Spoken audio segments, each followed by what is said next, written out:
Hello, this is Christian John Brunner, and this is another episode of Carving a Block into a dot dot dot. And for today's episode, I'm kind of tying it up with world events a little bit and opening day of baseball. Recently, I've been kind of getting back into baseball. My team is kind of the lesser popular New York team. I don't know, again, copyrights if I'm allowed to say that, but you kind of know who it is. It's the orange and blue. um, so I'm carving a figure for opening day, and right now I got the game on for the other New York team, but it's kind of a blowout, so good time to lay down this audio. I made this carving today, and I'm gonna put this video out the day after, and whatchamacallit, because I wanted to put this video out for opening day. So I'm a little tired, it's a little hectic, but, I'm glad to get it done. It's kind of ridiculous, like, I'm fast forwarding through this video because it was super long at first. In the future, I'll try and maybe switch up the style and edit more, but if you like the style of just watching me carve, let me know, because I'm kind of just having fun making the videos and figuring it out as I go. So to get into this piece a little bit, I've sketched out just kind of loosely some of the limbs. So if you're going to carve and you want to kind of design a character into a block, what you got to figure out is the profile from the front and the profile from the side. And I even start to draw for a piece like this, like where the bat would be and stuff too. So you could see me planning it out here, and it's very important to take your time because you can't put this wood back on. You can glue it here or there, but that's more for like chipping and stuff. You need to kind of plan out as you go. And what was tricky for a piece like this is like the elbows coming across the figure to grab the bat, and trying to get the bat to be as like straight as possible and also to not chip. So you have to be kind of aware of the wood and kind of take your time. So I block out kind of the sections that is just like dead wood, where you could just like sometimes you would lob that dead area off on a bandsaw, but since I have the legs on the other side for a piece like this, you saw maybe I like how I split the legs in half from the start. From there I kind of carved in between the legs, and I'm kind of doing some of that all over the figure now, finding where the bat would be, finding those elbows, finding the knees, and then now I'm kind of like refining the helmet shape to kind of pull the bat out. So it's a little tricky because you almost have to carve into the figure. And what helped is when I did go to art school and learn how to figure draw, you learn how to draw like the planes of the figure. So how sometimes I think about it, I do kind of think about it in drawing terms, and I'm thinking about like the planes of the figure and breaking down like a square into a figure or a head. I like that's a very basic skill in art school and like some fundamental drawing, and that could be helpful if you're kind of like new to wood carving. You can look up like planes of the face in drawing videos and stuff like that, and it could give you a different perspective on how to carve a face, because there's a lot of different ways to stylize and caricature and all that. And so what looking at a video like that would help with is keeping the proportions in shape and learning how to kind of pull and push and things like that. Like your brow is always going to be even with the top of your ear. The bottom of your nose is always going to be even with the bottom of your ear. And from little keys like that, you can kind of know where this would be and where that would be. And I've done enough figure drawing in art school and everything where same thing, I kind of know, well, if my shoulder of this character is here, his elbow and wrist have to be here. So figure drawing has helped me a lot when kind of I'm just sketching and drawing characters, and in that regard I don't have to plan out too much of what I'm doing. Also, when I was a kid, this was like my favorite way to carve. Like, I wouldn't really, I was a kid, so I wasn't allowed bandsaw access to too much, so I would just kind of start with a block and just kind of have at it. So over the years, this has become very much my style. And it's kind of fun, sit down with a block and find the piece within it. At this point in the carving, you can kind of see the figure really starting to come together. And if you're trying to design a piece for yourself and carving into a block, this is like an early stage you want to find. Before you put any details, any eyes, any fingers, you want to have everything kind of blocked out like this. You can see kind of where the bat would be, early forms of the helmet, early forms of the cleats, kind of the poses that the legs are in. The shoulders and arms and hands are all kind of a little blocky still, because you need to find that information in there.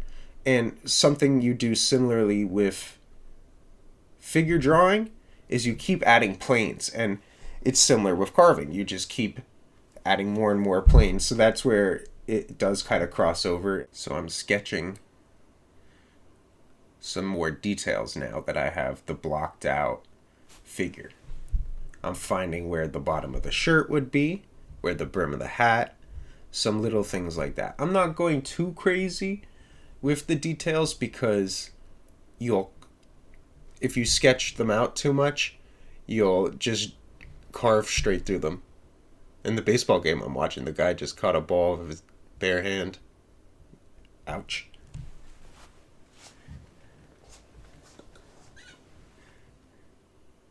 So here, I'm just kind of using simple stop cuts to find the bottom of the shirt. Kind of being aware of where my palm of my hand is, because you don't want to slide off the block and hit your hand. So good habit with wood carving is, if you find your palm in kind of an awkward spot, stop and move it, because sometimes the knife does slip. So just get in the habit of, oh, my hand's in kind of a weird spot, let me move it. Don't keep forcing it, and then the knife slips.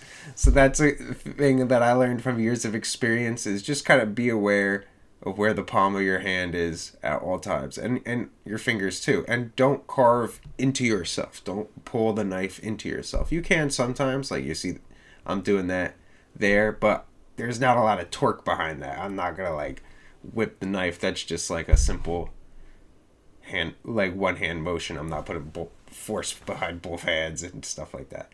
And that's like a big part of carving. You don't want a lot of force. Let the knife do the work. You want a nice sharp knife. That's a big safety thing, is a nice sharp knife, because it'll just glide through. A dull knife, you really got to put a lot of force behind. You're gonna have to muscle it, and that's where kind of mistakes will happen. So look into getting a good knife. It can be a little tricky, because carving is kind of like still a little bit of a secret kind of thing. You got to know people and everything. So to get good carving knives, you got to find like a local convention. You got to find like a local club. You got to find where carvers are. You got to kind of go to the source still. So that's a little different, but it is kind of cool. If you go to art stores, that you will see knives there, and a lot of times they are pretty crappy. So just be warned. The basswood is good, but that basswood is pricey for what it is. A lot of times, if you could find like cool wood wholesalers and stuff like that, they're very nice, they're very cool, and they're super old school. So that's what's kind of fun about carving, is the community is very old school in a lot of ways. And I'm a young gun in the wood carving world, so it's very interesting for me, because I've been carving for damn near like 10 years or 15 years plus, and like people see me as a young gun, and because I'm young, obviously, but I have a lot of experience wood carving. So like when I go to the wood carving shows and everything, like they'll look at me when I'm or like a seminar or somewhere where like teachers are there, and they'll be like, "Oh, can he carve? Is he all right?" And it's like, "Yeah, I'm fine." I've had art shows and stuff wood carving, so it's kind of interesting in that regard. But it's super cool. Everyone's pretty nice, and there's a lot of really exceptional talent that you're like just locally too. So it's pretty neat, and it's kind of folk art, I suppose, wood carving. And it's very interesting in that regard because I feel like it's kind of a secret little hidden Americana, or, like the American style. When I went to art school, and like took an art history class, and there was like an American art history class, and there was a big talk about like the style of the Americas. And if you look at like Parliament and a lot of our buildings, that's just like straight ripped from Greece, and they tried to just like take like that, Italian, Roman style, and just like pop it on America and be like that's our national style. And then eventually things came along like people were painting the national parks, people were painting like factories and stuff like that, and there was like a big debate about like what is the national style. And for a long time my personal opinion was that it was kind of hip hop and comic books, because they're both Bronx born mediums. They're both born out of the Bronx,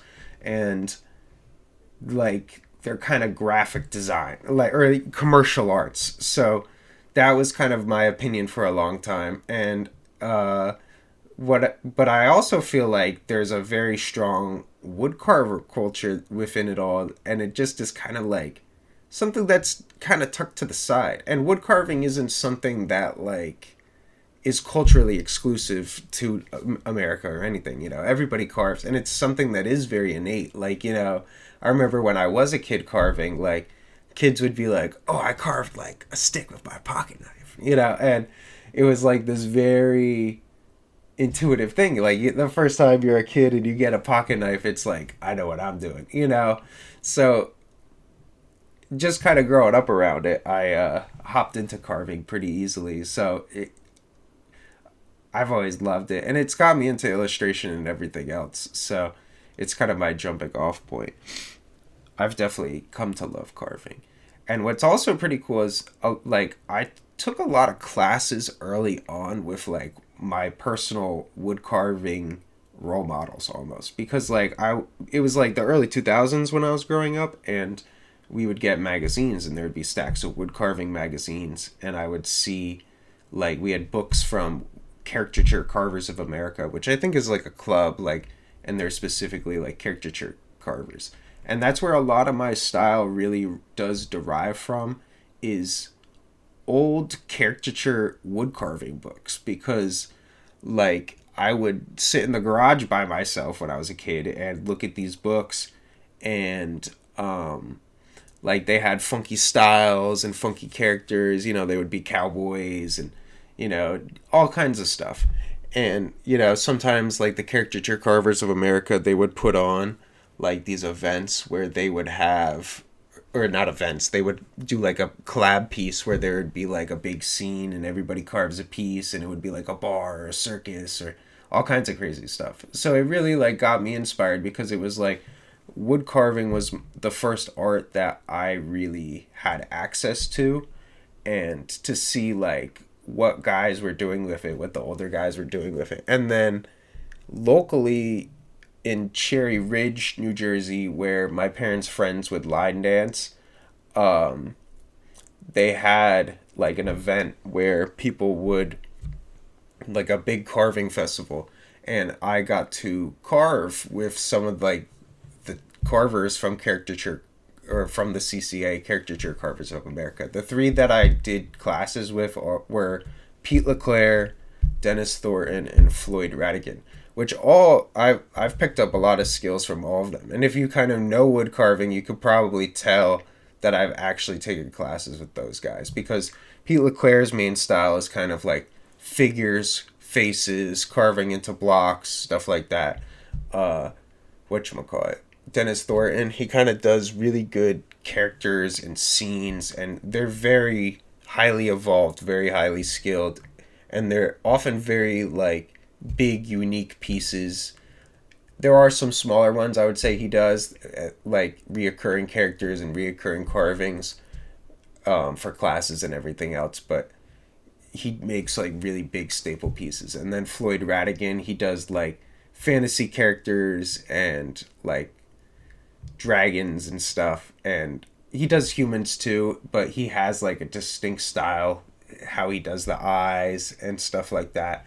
And you could kind of see, like, I went to the carving thing I think 2 times or 3 times, and I think on the second or third time is when I took the class with Floyd Radigan, and I was a little older at the time, so that helped a lot. And from that class, I picked up like a lot of cool style. Like I did like a Native American in that class that I have somewhere, and I picked up a lot of cool isms and everything, like how to do different textures and get into it. I'm not. Sometimes I rush pieces too much. You could see me doing the cleats here. That was like a cool detail that I am glad I didn't rush on these. And even like I add the laces in eventually. Like that was something that I was like, all right, because I usually do rush through pieces, and I've been seeing more and more carving videos online now. So it's getting me excited because, as I said, I got into it via magazines and local kind of wood carving clubs and stuff and local stuff.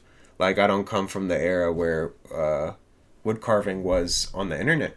So I'm excited to see it get publicized, and that's why I'm kind of making these videos as well. But if you are interested in getting involved with carving, it's a good idea to kind of like start researching local things that are close to you as well, because the internet is a great resource, but what one thing about wood carving is that hands-on experience really does kind of help, and having that extra set of eyes, because you don't really want to like get cut or anything kind of on your own like that badly. So your first time carving, you might want to do a class, you might want to kind of seek out help or someone that does it. And one cool thing about the wood carving scene is nobody is really like a jerk, I'd say. Like it's kind of funny coming from carving and then going into other forms of art, but it's there's competitions in wood carving and everything, but it's less like egotistical and everything. And even like the aspect of like pattern sharing, like it kind of coincides with more like an art like quilting or cooking or something, where like a tradition is passed along and like the recipe goes with it. And with that, it's kind of like the community kind of keeps it alive. And if you seek out carving and you seek like want to kind of be a part of it, and people or find people, they'll kind of embrace you within it and kind of be like, oh, you want to be a carver, like here you go, like, because it needs young blood obviously. So there's that attitude and that culture along with it, and that's kind of what is cool about carving is community. Everything now is so divisive when it comes to art, especially too sometimes. So it is nice. Like I love to kind of come back to wood carving because it's very nostalgic for me in terms of making art, and it's not simple, but you know, after a long couple days of animating or making a comic book or sweating a storyline or trying to make a deadline, sometimes it's nice to just, I could grab just a couple of knives and a block of wood and like sit by like the campfire in the backyard, or like sit with the dog and, just whittle. And it is kind of relaxing in that regard. So I am thankful for the art of wood carving and kind of being able to kind of put it all together. I've had kind of like quite a lot of fun experiences over the years thanks to wood carving. So I am appreciative of it. Got tongue tied over nothing there. So here you could see I'm finally adding in the face. I'm doing that by kind of just laying a line for the base of the nose, which is kind of something I do universally a lot on all carvings because the nose is like the most prominent feature of the face. So I start by finding the bottom of the nose and then kind of working in the brow. Since I wanted to make this video very quickly, I decided to not have a bunch of facial features and just kind of tuck it all in the hat. So that's why he's just kind of got a big mustache. But that's kind of a signature kind of Christian drawing ism anyway. So makes it a fun carve. And I was happy with how it came out. I'm actually very happy with this piece, considering it was just like a random day carve. I was like kind of juggling around the idea, like, do I do it? Do I not? Do I do it? Do I not? So I powered through. It was a rough go, but it's done. So I'm happy with it. There's the video's not over. I'm still gonna take it to paint and everything. Here you could see I'm just defining the mustache. One way to do the mustache is you could take out like a gouge or like a veiner kind of tool, I think they're called, and just kind of like run it along to create more like dimension. But I kind of do like doing most of my carving with a knife. You might have seen in certain spots in this piece to rough out some stuff, I had those other two blades, the flat blade and the gouge. I usually just use those to rough out or to reach areas that I just can't with the knives. Sometimes I'll use the gouges just decoratively kind of to add embellishments that you just can't with a knife too. Like sometimes some of those spoon shapes and things like that. But my style, I often kind of do just work with a knife for most of it. And that's something I kind of have picked up from doing various classes and everything. There we go. Awesome. That's the piece. No paint. A beauty shot. Okay, now we're off to paint. So usually one of the first like things I do is obviously clean up some of these fuzzies. As I go, I kind of keep the knife on my side and clean out all the little nooks and crannies. And when I paint, I kind of like to start with the light colors on wood carvings and stuff. Sometimes I'll do like a color to kind of paint the whole, or encase the whole carving. Paint is definitely a little tricky. What's tricky about it is you have all those different areas and ridges where the brush can potentially catch. Here I'm laying on a little blush on top of my skin colors.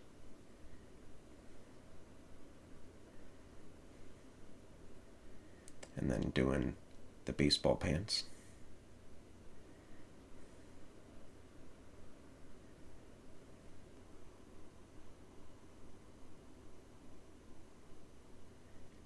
I was kind of considering wood burning something on the bat, but I just didn't quite get around to it.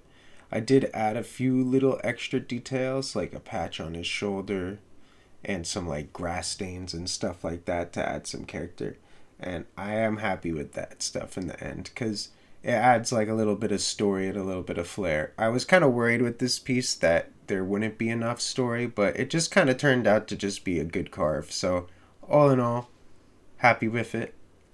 And I kind of am excited to do something similar. I think the style does translate very well with this piece, and that was something I was happy about. I think the pose and how just kind of the cartoonish caricature kind of look translates very well with it. And I think the color palette in the end looks quite good. Maybe I should have done more orange now that I'm sitting here thinking about it. Oops. Meant to. But I also did want to keep it a little vague. I was kind of thinking about like video game baseball, like when like they have like their own kind of teams and they're all like undescript teams, you know, like backyard style. Um, so that was kind of a little bit more of the personality of the carve I wanted. Was, you know, like a gruff pickup baseball kind of guy. Recently, I've kind of been wanting to go to the batting cages, hit some dingers. Here I'm laying on his jersey color. You could tell it's not pinstripes. That would have been a little obnoxious to do in the carving. Because with the pinstripes, like in the concave form, it's just very easy to get those lines to spew out in certain spots where you don't want it to.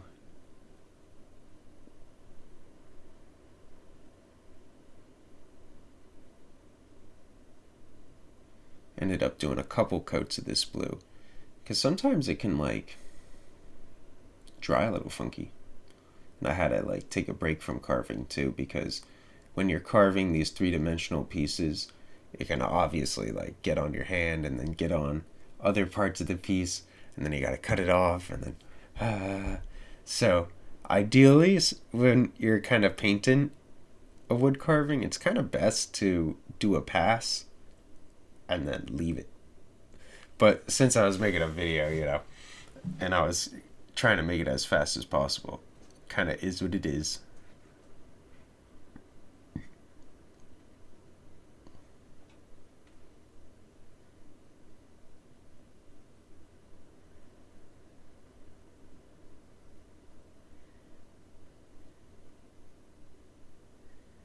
Focused. It's funny seeing this side of my face.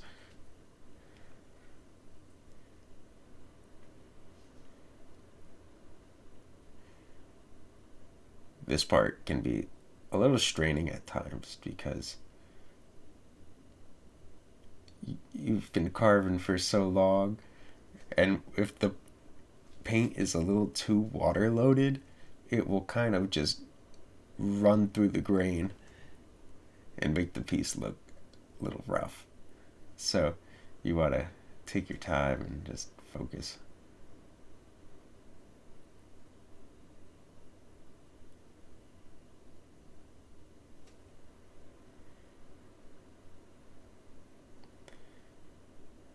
Let me know what you think of the baseball player, because there's always room to do some teammates and stuff.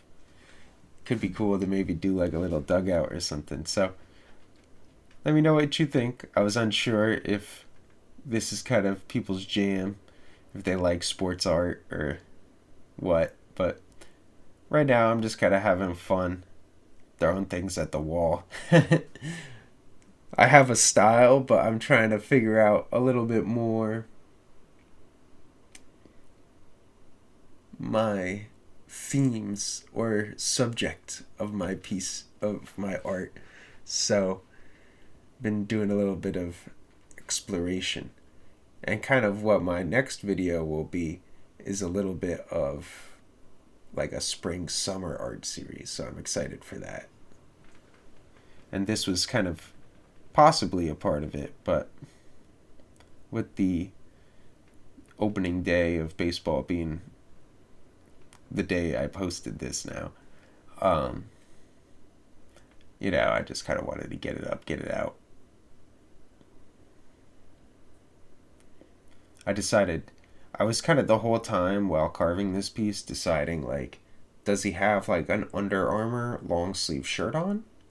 Or no, is it just his arms?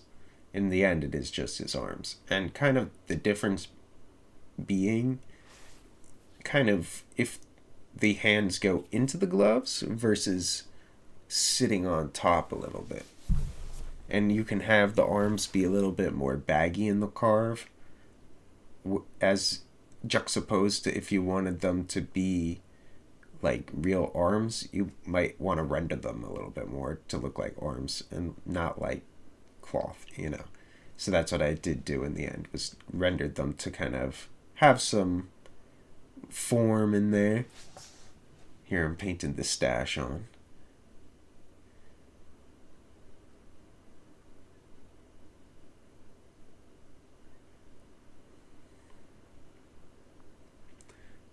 I was happy with how easily this went on.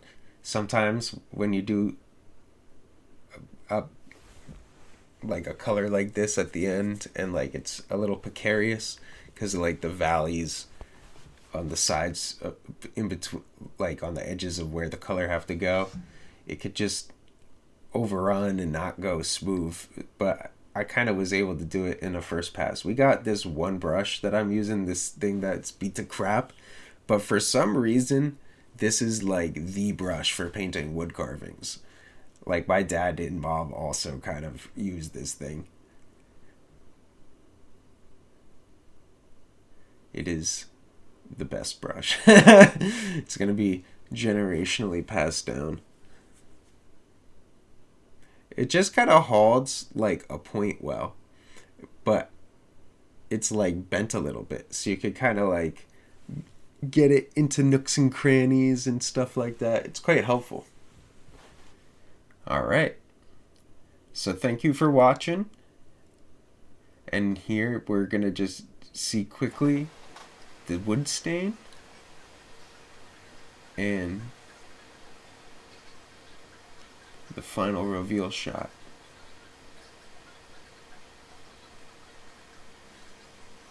Then I'll be done.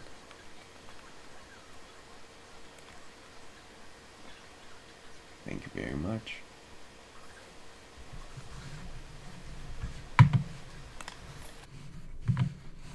Okay.